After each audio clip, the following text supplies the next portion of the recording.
ने आपनको पुणी थे स्वागत ओडिया ज्ञानपीठ यूट्यूब चैनल को बंधु मैंने आज आम आपण नहीं आसीचु टॉप 10 आपणकर करेन्ट अफेयर क्वेश्चन ता सहित जनरल नॉलेज रो क्वेश्चन एथिरे किछि ऐड करा जायछि जो क्वेश्चन गुड़िक कि आपण मानकर विभिन्न गवर्नमेंट जॉब पई आपण देउतबा इंटरव्यू किंबा एग्जाम रे मध्य आसीबार विशेष संभावना रही तो से देखु आपणकर प्रथम क्वेश्चन आपण सामने रहुछि यूनियन पब्लिक सर्विस कमिशन रो सदस्य संख्या केते मु आउ थरे आपनको पढ़ाई कहि दउछि यूनियन पब्लिक सर्विस कमिशन रो सदस्य संख्या केते ऑप्शन ए 9 जन ऑप्शन बी 10 जन ऑप्शन बी 15 जन एवं ऑप्शन डी 8 जन जदि भी आपण उत्तर जानिछन्ते तेबे आपण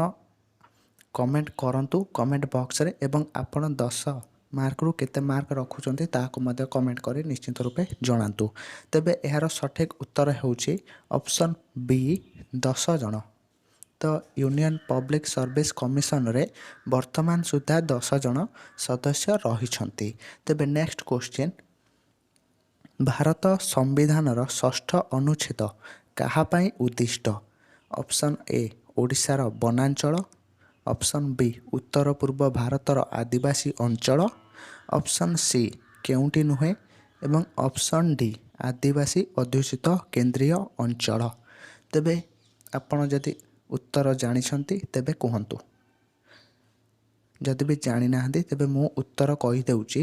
एहार सठिक उत्तर हेउची उत्तर पूर्व भारतर आदिवासी अंचल जहाँ कि भारतर संविधान षष्ठ अनुच्छेद देइछि तेबे क्वेश्चन नंबर 3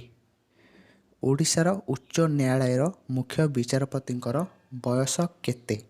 तो देखंतु आपणकर एथिपाई ऑप्शन रहुछि कि ऑप्शन ए 60 वर्ष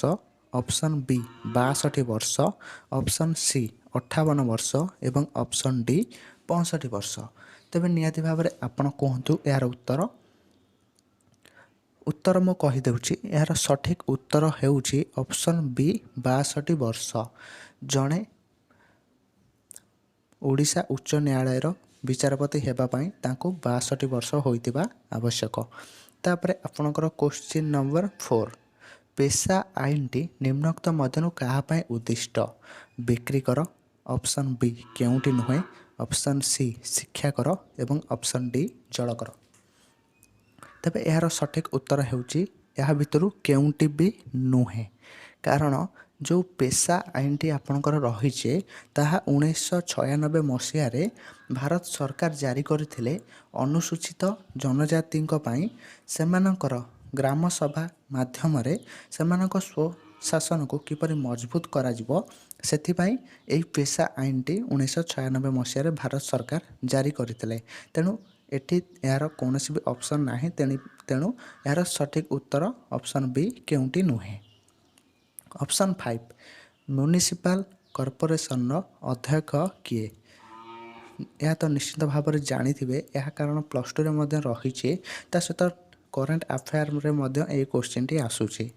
आउ थरे मु आपनको कहि रखुची म्युनिसिपल कॉर्पोरेशन रो अध्यक्ष किए option A chairman option B commissioner option C mayor एवं ऑप्शन डी विधायक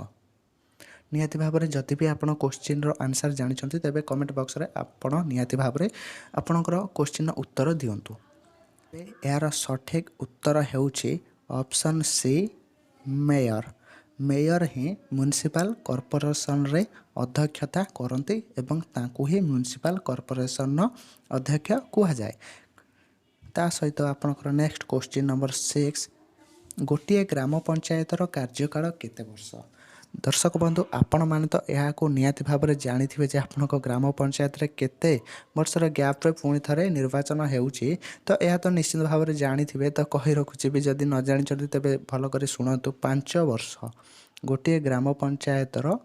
कार्यकाल आपणकर 5 वर्ष ही रहुची जहाँकि मेहटा कमिशन रो सुपारिश रे यह पंचायत राज व्यवस्था रे निर्धारण करा जायतिला ता सहित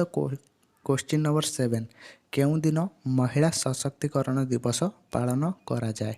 आउ थरे कहि रखुची केउं दिन महिला सशक्तिकरण दिवस पालन करा जाए। अगस्त 15, मे 1, मार्च 8, एप्रिल 24। तेबे यार सठिक उत्तर हेउछि एप्रिल 24 तारिख, जहाँ कि महिला सशक्तिकरण दिवस भाव में पालन करा जाए। तो अगस्त 15 तो आपंकर निहाती स्वाधीनता दिवस रही जाउछि, तेणु या काटी दिंतु। तो अगस्त 15 ही नुहे, एप्रिल 24 होउछि यार सठिक उत्तर, जो दिन कि महिला सशक्तिकरण दिवस सारा विश्व में पालन करा जाए। तेबे ऑप्शन नुहे तो क्वेश्चन नंबर 8 संविधान 10वां परिच्छेद केउं विषय को सूचित करे। ऑप्शन 1 भाष्य, ऑप्शन बी ग्राम पंचायत व्यवस्था, ऑप्शन सी सहर व्यवस्था, ऑप्शन डी केउंटी नुहे। जदि भी आपण उत्तर जानिछन्ते पूर्वर मध्य कहितलु, एबे मध्य कहूछु, आपण निहाती भाव कमेंट बॉक्स रे आपणकर उत्तर दियंतु एवं भल भाव में आप वीडियो को शेष पर्यंत देखंतु। एवं जदि भी आपण आम चैनल को नुआ आसी तेबे आम चैनल को लाइक कमेंट शेयर करने सहित चैनल को सब्सक्राइब कर दियंतु एहीपरि नुआ नुआ वीडियो देखिबा। तो यार सठिक उत्तर हेउछि कि केउंटी नुहे। तो एठी यार ही ऑप्शन नाही। तो आपण को मु कहि रखुछि संविधान जो 10वां परिच्छेद ताहा केउं विषय को सूचित करे ना, आपण को क्षमता दिया जाइछि जे संविधान 10वां परिच्छेद रे जे गृहर बाचस्पति विधायक मान को अयोग्य घोषित करि परिबे, जहाँकि संविधान 10वां परिच्छेद रे यही विषय को ही प्राधान्य दिया जाइछि। तो नेक्स्ट क्वेश्चन को चलंतु। नेक्स्ट क्वेश्चन आपनकर रहुछि एमानक मध्यरु किए NHRC जहाँकि जातीय मानवाधिकार आयोगर अध्यक्ष होई परिबे। ऑप्शन ए सर्वोच्च न्यायालय अवसरप्राप्त मुख्य विचारपति, ऑप्शन बी जड़े पुरस्कृत मानवाधिकार कर्मी, ऑप्शन सी जड़े वरिष्ठ नागरिक एवं ऑप्शन डी जड़े सर्वोच्च न्यायालय विचारपति। तेबे उत्तर यार सठिक उत्तर हेउछि सर्वोच्च न्यायालय अवसरप्राप्त मुख्य विचारपति ही केवल जातीय मानवाधिकार आयोगर अध्यक्ष होई परिबे, तांको छाड़ी अन्य केही मध्य अध्यक्ष होई परिबे नाही। तेबे शेष क्वेश्चन आपनकर रहुछि कि ऑस्ट्रेलिया संसदर नाम कौन। Option A Knesset, option B Diet, option C parliament, option D Congress. तेबे यार सठिक उत्तर हेउछि ऑप्शन सी पार्लियामेंट।